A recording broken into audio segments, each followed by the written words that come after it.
नमस्कार दोस्तों, मैं सपना स्वागत करती हूँ आप सभी का अपने चैनल टीचर मॉम स्ट्रगल में और एक न्यू ब्लॉग में। जैसा कि आप लोग देख रहे हैं कि मैं और अर्नव और उनके पापा हम तीनों लोग आए हैं बाहर घूमने के लिए। यहाँ पे आप लोगों को मेले जैसा दिख रहा होगा और हाँ ऑफ कोर्स मेला ही है, लेकिन मेले के साथ साथ ये बहुत फेमस जगह है और ब्लॉग में बने रहिए लास्ट तक। आप लोग काफ़ी एंजॉय करने वाले हैं। देखिएगा कि आज हम लोग कहाँ घूमने आए हैं। मेरे पीछे यानी मेरे ऊपर मेरे बजरंगबली खड़े हैं हाथ जोड़ करके, और आप लोग तर्क लगाइए कि मैं कहाँ आई हूँ। चलिए मैं इस जगह का नाम बता देती हूँ, लेकिन आपको ये बताना पड़ेगा कि ये जगह है कहाँ पे। ये है सीतामढ़ी और यहाँ पे काफ़ी अच्छी जगह है घूमने के लिए, काफ़ी फेमस है ये। और ये टूरिज़्म के लिए और ऐसे लोकल भी ये बहुत फेमस है। और यहाँ पे लगा हुआ है मेला, जो 2 दिवसीय मेला होता है वो लगा हुआ है। और आज का बहुत दिन बाद हम लोग घूमने बाहर आए, तो इसलिए अर्नव बहुत खुश है। और आज का दिन भी मेरे लिए काफ़ी अच्छा है, तो इसलिए थोड़ी गर्मी है, लेकिन मौसम ठीक है, धूप नहीं है। लेकिन बस हाँ ये है कि उमस काफ़ी है। बारिश हुई है लेकिन बारिश वैसी नहीं हुई है। अब हम लोग अंदर मंदिर में आ गए हैं, जैसा कि आप लोग देख रहे हैं।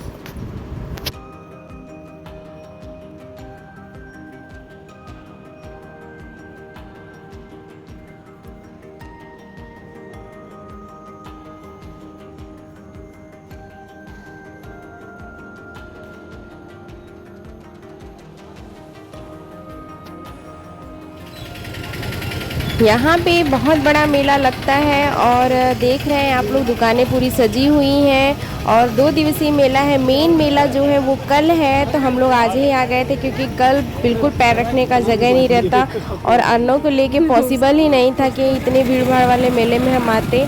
और यहाँ पे काफ़ी सुंदर सा होटल भी है, यहाँ पे छोटा सा झरना भी बना हुआ है। और अगर थोड़ा आउटिंग करना हो तो ऐसी छोटी मोटी जगह मतलब अच्छी लगती हैं, जो कि मतलब कुछ अलग तरीके से कुछ अच्छा लगा कि जैसे लगा ये अलग ही दुनिया में हम आए हैं। हालांकि मैं बहुत बार आती रहती हूँ, अक्सर मैं आती रहती हूँ। जब भी मुझे ऐसा लगता है कि मैं बाहर कहीं दूर नहीं जा पा रही हूँ तो मैं पास में ही यहाँ पे आ जाती हूँ। और ज़्यादा दूर नहीं है मेरे घर से, करीब 2 घंटे का रास्ता है, एक डेढ़ 2 घंटे का रास्ता है। तो इसलिए बहुत ज़्यादा एफर्ट लगाने की भी ज़रूरत नहीं पड़ती है, हम लोग आराम से आ जाते हैं। और यहाँ पे मैं सीता मैया के मंदिर आने लगी हूँ। और अर्नव काफ़ी परेशान था, वो बार बार पूछ रहा था कि हनुमान जी किसको हाथ जोड़ करके खड़े हैं। तो अब उसकी समस्या जो है काफ़ी दूर हो जाएगी।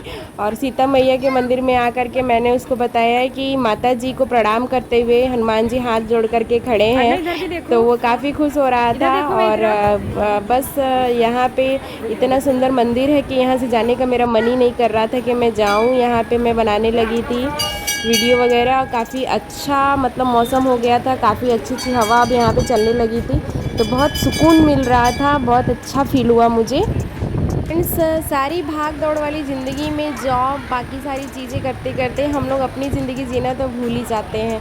तो बस बहुत दिन हो गए थे मैं और मेरे हस्बैंड कहीं गए नहीं हैं। आई थिंक बहुत दिन, क्या करीब 2 साल से हम लोग कहीं नहीं जा रहे थे। बस यही छोटी मोटी थोड़ा बहुत इधर उधर, बाकी वैसी कोई जगह नहीं गए थे। आज बहुत दिन बाद हम लोग साथ निकले थे, तो अच्छा लग रहा था क्योंकि प्रिपरेशन की वजह से और जॉब की वजह से टाइम ही नहीं मैनेज हो पा रहा था कि हम लोग कहीं जाएं। लेकिन एक बात अब समझ में आती है कि जब ये टाइम निकल जाएगा तो फिर पछतावे के सिवा कुछ नहीं मिलेगा। थोड़ा सा हर चीज़ का एक समय होता है, तो बस उसी समय के अनुसार हम लोग भी थोड़ा थोड़ा फॉलो करने लगे हैं कि भाई हमको भी थोड़ा एंजॉय करना चाहिए।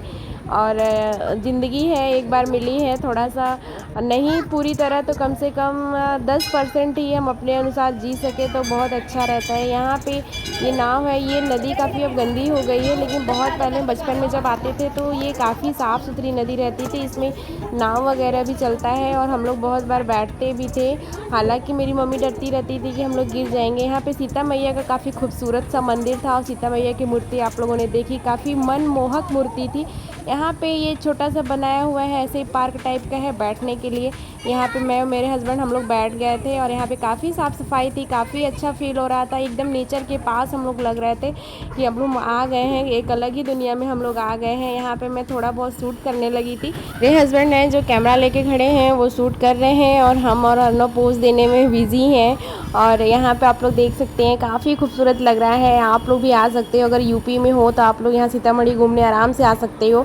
और मैं ये नहीं कहती हूँ कि आप अकेले आइए, अगर आप पूरी फैमिली के साथ आते हैं तब भी बहुत इंजॉय करेंगे। यहाँ काफ़ी स्पेस है, काफ़ी अच्छा है और काफ़ी हरा भरा है। ये चीज़ मुझे बहुत अच्छी लगी कि यहाँ पे काफ़ी हरियाली है और काफ़ी बैठने के लिए काफ़ी अच्छी अच्छी जगह है। यहाँ हल्की हल्की धूप भी निकल गई थी लेकिन फिर भी हवा अच्छी चल रही थी, इसलिए काफ़ी इंजॉय कर रहे थे हम लोग। अर्नव तो काफ़ी खुश था। फ्रेंड्स, इतनी व्यस्तता, इतनी बिजी लाइफ में, इतने प्रेशर में रहते रहते इंसान अपनी खुशियाँ जो है वो भूलता ही जा रहा है। खुशियाँ का मतलब ये है कि हम एक दूसरे के साथ टाइम स्पेंड करने के लिए, बाकी सारी चीज़ें इंजॉय करने के लिए हम लोगों को लगता है कल हम लोग कर लेंगे, आज ये चीज़ कर लेते हैं, आज ये आज वो। हम लोग हमेशा कल पे चीज़ें टालते रहते हैं और हम कल के फ्यूचर के लिए ही परेशान होते हैं। लेकिन फिर ये लगता है कि यार टाइम तो निकला ही जा रहा है, क्या फ़ायदा अगर ज़िंदगी का एक हिस्सा हम ऐसे ही गंवा दें तो फिर इस लाइफ का क्या मतलब है। ये कहीं ना कहीं मेरे साथ भी रहता है कि शादी को मेरे 10 साल हो चुके हैं लेकिन उस तरीके का कभी घूमना फिरना नहीं हुआ मेरे हस्बैंड के साथ। और ऐसा नहीं कि मुझे इस बात का मलाल है, लेकिन कहीं ना कहीं अब मुझे लगता है कि बाबू है मेरा तो उसको भाई अब उसकी दुनिया उसको एंजॉय करना ज़रूरी है। वो चीज़ें देखे, नई चीज़ें। ऐसा थोड़ी है कि हम लोगों का बचपन जैसे बीता वैसे ही मेरे बच्चे का बीते, ये मुझे बिल्कुल भी गवारा नहीं। यहाँ पे हम होटल में आ गए थे और यहाँ पे हम लोग खाना खाने लगे थे। अर्नव को सिंपल दाल चावल ही मैंने खिलाया क्योंकि इन्होंने टिक्की खा ली थी पहले ही और बाकी चीज़ें वो खाता नहीं है क्योंकि बाहर कुछ सब स्पाइसी चीज़ें मिलती हैं तो अर्नव खा नहीं पाता। इस वजह से मेरे हस्बैंड ने केवल सिंपल इसके लिए दाल चावल मंगाई और ये काफ़ी अच्छे से खुश होकर खाया। बाद में इसने आइसक्रीम भी खाई थी और इसलिए ये काफ़ी खुश था। और ठीक है, बच्चे जिसमें खुश रहे हैं वही सही है। और यहाँ पे हम लोगों ने अपने लिए मंचूरियन ड्राई वाला मंगाया था और ये मेरा फेवरेट है। मैंने काफ़ी अच्छे से, मुझे बहुत इंजॉय लगा खाने में और ये मेरी फेवरेट डिश है जब भी मैं बनाती हूँ। बाद में हम लोगों ने आइसक्रीम खाई थी। उसके बाद मैं 10 बजे के आसपास, 10:15 बजे के आसपास मैं घर आ गई थी। और ये है अगला दिन। आज अर्नव का स्कूल खुला हुआ है लेकिन हम लोगों का स्कूल बंद है और अभी इसको पता नहीं है कि हम लोगों का स्कूल बंद है। किसी तरह से बहला फुसला के इसके पापा लेके गए इसको स्कूल और यहाँ पे मैं बना रही थी सबके लिए खाना। मैं इसलिए सुबह सुबह जल्दी बना रही हूँ क्योंकि आज मुझे काफ़ी स्टडी करना है, काफ़ी पढ़ाई करनी है क्योंकि कल शाम के बाद से मैं बिल्कुल नहीं पढ़ पाई थी। और इस बात का मुझे मलाल नहीं है कि मैं नहीं पढ़ पाई थी, मैं थोड़ा सा बाहर चली गई थी जैसा कि आप लोगों ने देखा होगा।